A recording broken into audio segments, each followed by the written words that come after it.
പ്രപഞ്ചത്തിനെ നമ്മൾ മനസ്സിലാക്കുന്നതും പ്രപഞ്ചവുമായിട്ട് നമ്മൾ ഇടപഴകുന്നതും 3 സ്പേഷ്യൽ ഡയമെൻഷൻസിലൂടെയാണ്. അതിനു പുറമെ സമയത്തിനെ നമ്മൾ 4ാമത്തെ ഡയമെൻഷൻ ആയിട്ടാണ് പരിഗണിക്കുന്നത്. എന്നാൽ സൈദ്ധാന്തികപരമായി ഈ മഹാപ്രപഞ്ചത്തിന്റെ വിശാലമായ വിസ്തൃതിയിൽ നമ്മൾ കാണുകയും അനുഭവിക്കുകയും ചെയ്യുന്ന പ്രത്യക്ഷമായ ത്രിമാനങ്ങൾക്കും അപ്പുറം മറഞ്ഞിരിക്കുന്ന ചില അദൃശ്യ തലങ്ങളുണ്ട്. അതാണ് എക്സ്ട്രാ ഡയമെൻഷൻസ്. സ്ട്രിംഗ് തിയറി പോലെയുള്ള സിദ്ധാന്തങ്ങളുടെ അടിസ്ഥാനത്തിൽ പ്രപഞ്ചം ശരിക്കും 11 ഡയമെൻഷനിലാണ്. എന്നുവെച്ചാൽ നമ്മൾ കാണുകയും മനസ്സിലാക്കുകയും ചെയ്യുന്ന 4 ഡയമെൻഷൻസിനും അപ്പുറം പ്രപഞ്ചത്തിൽ വേറെയും 7 ഡയമെൻഷൻസ് കൂടെയുണ്ട്. അങ്ങനെയെങ്കിൽ എന്താണ് ഈ 11 ഡയമെൻഷനുകൾ? ഇത്രയും ഡയമെൻഷൻസ് ഉണ്ടായിരുന്നിട്ടും എന്തുകൊണ്ടാണ് നമുക്ക് അവയെ കാണാൻ പറ്റാത്തത്? നമുക്ക് നോക്കാം.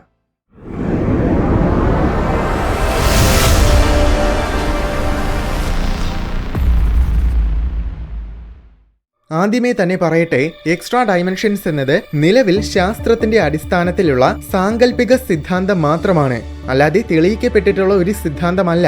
എന്തായാലും എക്സ്ട്രാ ഡയമെൻഷൻസിനെ കുറിച്ച് പറയുന്നതിന് മുന്നേ എന്താണ് ഡയമെൻഷൻസ് എന്ന് മനസ്സിലാക്കേണ്ടതുണ്ട്. ഒരു വസ്തുവിലുള്ള ഏതെങ്കിലും ഒരു പോയിന്റിന്റെ സ്ഥാനം ചൂണ്ടിക്കാണിക്കാൻ ആവശ്യമായ ഏറ്റവും കുറഞ്ഞ കോർഡിനേറ്റുകളെ വെച്ചാണ് ഡയമെൻഷൻസിനെ വിവരിക്കുന്നത്. ഉദാഹരണത്തിന്, പേപ്പറിലുള്ള ഒരു പോയിന്റ് ചൂണ്ടിക്കാണിക്കാൻ 2 കോർഡിനേറ്റുകൾ വേണം, ലെങ്തും വിഡ്ത്തും, അതായത് നീളവും വീതിയും. അപ്പോഴതൊരു 2D വസ്തുവാണ്.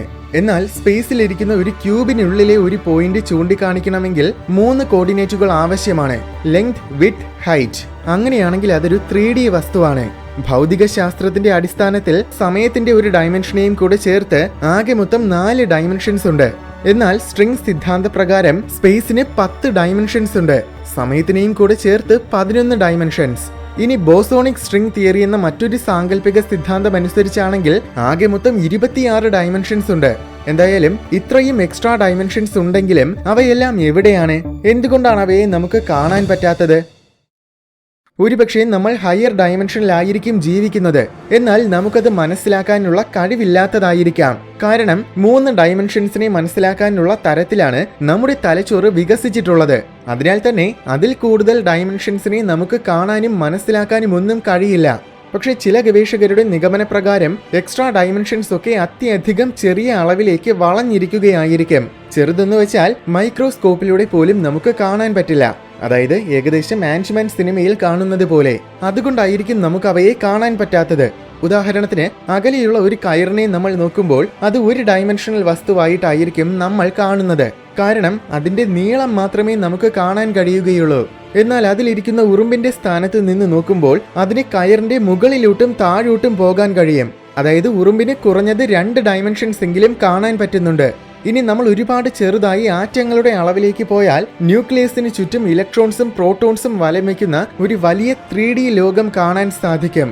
ഇനി ഈ ആറ്റങ്ങളുടെ ഉള്ളിലേക്ക് പോവുകയാണെങ്കിൽ 11 ഡയമെൻഷൻസിൽ വൈബ്രേറ്റ് ചെയ്യുന്ന സ്ട്രിങ്സിനെ കാണാൻ പറ്റും. പക്ഷേ നമ്മുടെ നിലവിലത്തെ ടെക്നോളജികൾ വെച്ച് നമുക്കൊരിക്കലും ഇത്രയും ചെറിയ അളവിലേക്ക് പോകാനാകില്ലെന്ന് മാത്രമല്ല, നിരീക്ഷിക്കാൻ പോലും കഴിയില്ല.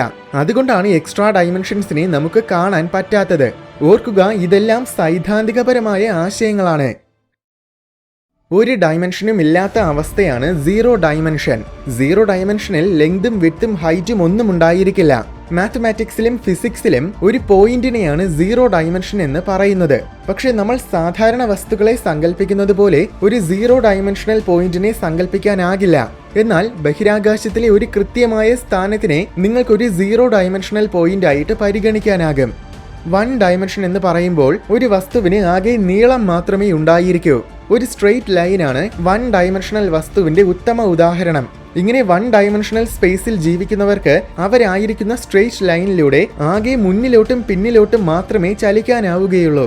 അല്ലാതെ മുകളിലേക്കോ താഴേക്കോ വശങ്ങളിലേക്കോ ഒന്നും പോകാനാകില്ല. പരന്ന വസ്തുക്കളെയാണ് 2D വസ്തുക്കൾ എന്ന് പറയുന്നത്.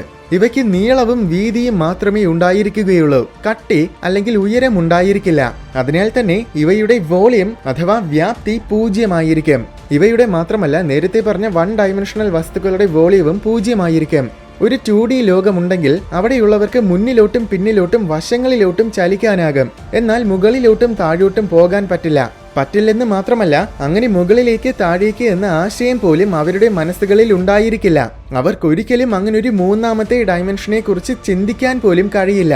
ഒരു 3D വസ്തു അവരുടെ മുന്നിൽ കൊണ്ടുവച്ചാലും അല്ലെങ്കിൽ നമ്മൾ അവരുടെ മുന്നിൽ ചെന്ന് നിന്നാലും അവർക്ക് നമ്മളെ കാണാൻ പറ്റില്ല. നമുക്ക് അവരെ കാണാൻ പറ്റും, പക്ഷെ അവർ നമ്മളെ അജ്ഞാതമായ എന്തോ ഒരു വരയായിട്ടായിരിക്കും കാണുന്നത്.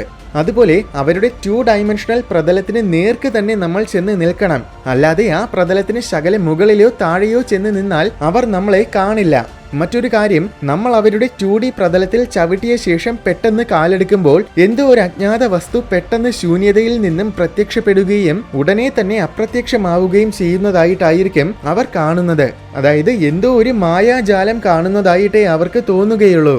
ഇത് 2D വസ്തുക്കളുടെ കാര്യത്തിൽ മാത്രമല്ല, ഏതൊരു ഡൈമെൻഷനിൽ ജീവിക്കുന്നവർക്കായിരുന്നാലും മുകളിലത്തെ ഡൈമെൻഷനിലുള്ള വസ്തുക്കൾ പെട്ടെന്ന് പ്രത്യക്ഷപ്പെടുന്നതും അടുത്ത നിമിഷം തന്നെ അത് അപ്രത്യക്ഷമാകുന്നതും കാണാൻ പറ്റും.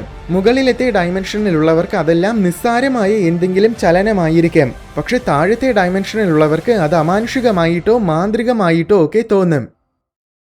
നീളത്തിനും വീതിക്കുമൊപ്പം ഉയരവും കൂടെ ചേരുമ്പോൾ അതൊരു 3D വസ്തുവായി മാറി. 2D വരെയുള്ള വസ്തുക്കൾക്ക് വോളിയം ഉണ്ടായിരിക്കില്ല, എന്നാൽ 3D വസ്തുക്കൾക്ക് വോളിയം ഉണ്ടായിരിക്കും.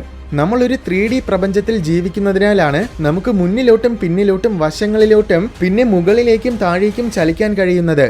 ഈ 3 സ്പേഷ്യൽ ഡൈമെൻഷൻസിനെ കൂടാതെ സമയത്തിനെ 4ാമത്തെ ഡൈമെൻഷൻ ആയിട്ടാണ് നമ്മൾ പരിഗണിക്കുന്നത്.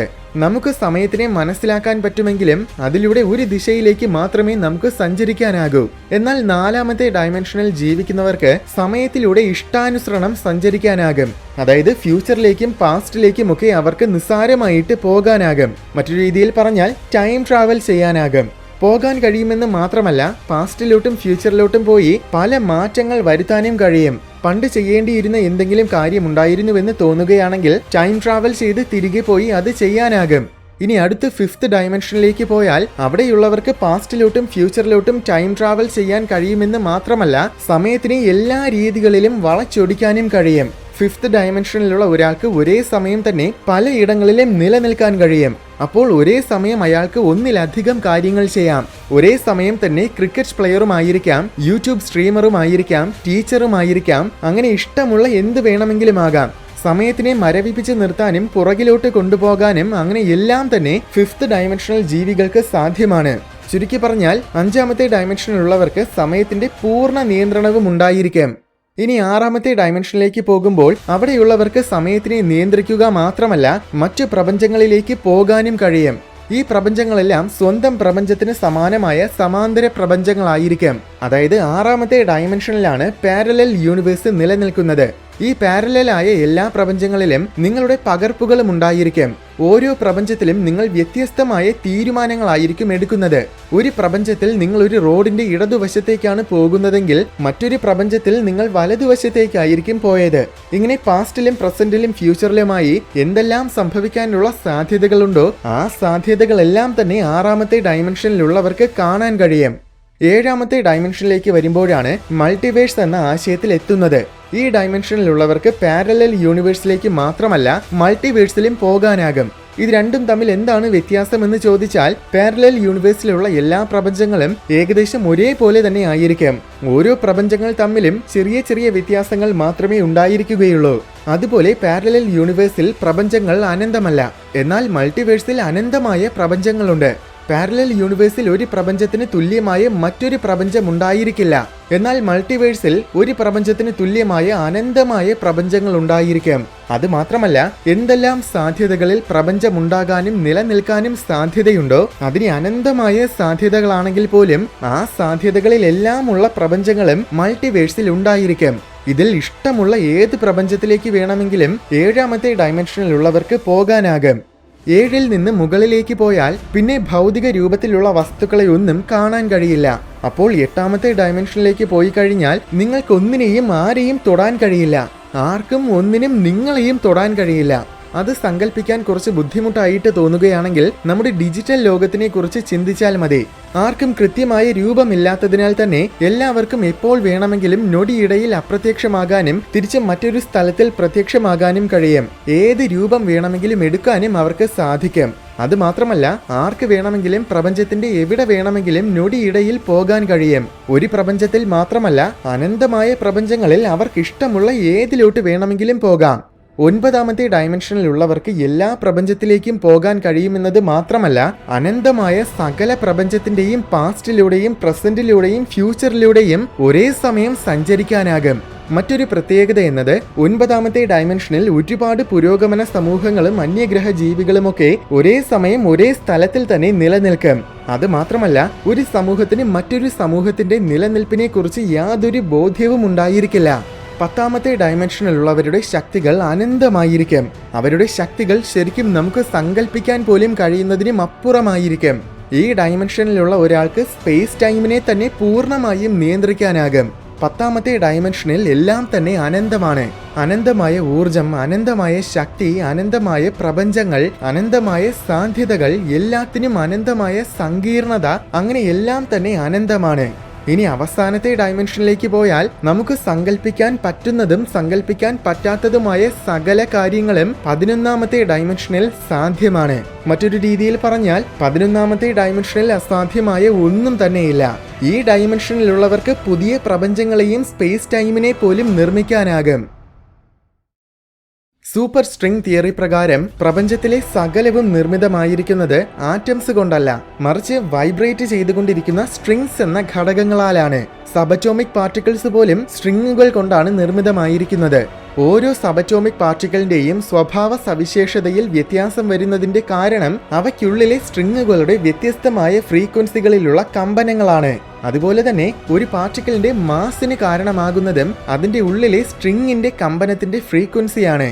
ഈ സ്ട്രിങ്ങുകളുടെ വലിപ്പം എന്നത് 10⁻³ സെന്റിമീറ്റേഴ്സ് ആണ്. ഇതൊരു ആറ്റത്തിന്റെ ന്യൂക്ലിയസിനേക്കാൾ ഒരുപാട് ചെറുതാണ്. എത്രത്തോളം ചെറുതാണെന്ന് കൃത്യമായി മനസ്സിലാക്കാൻ ചെറിയൊരു താരതമ്യം ചെയ്യാം.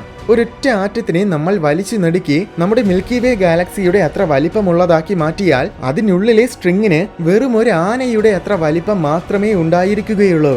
അത് നമ്മൾ മനസ്സിലൊന്ന് സങ്കല്പിക്കുമ്പോൾ തന്നെ ശരിക്കും അത്ഭുതാവഹമാണ്. എന്തായാലും ഇതൊക്കെ പറയുമ്പോഴും എക്സ്ട്രാ ഡയമെൻഷൻസും സ്ട്രിംഗ് തിയറിയും എല്ലാം നിലവിൽ ശാസ്ത്രത്തിന്റെ അടിസ്ഥാനത്തിലുള്ള വെറും സാങ്കല്പിക സിദ്ധാന്തങ്ങൾ മാത്രമാണെന്ന കാര്യം നിങ്ങൾ മറക്കരുത്.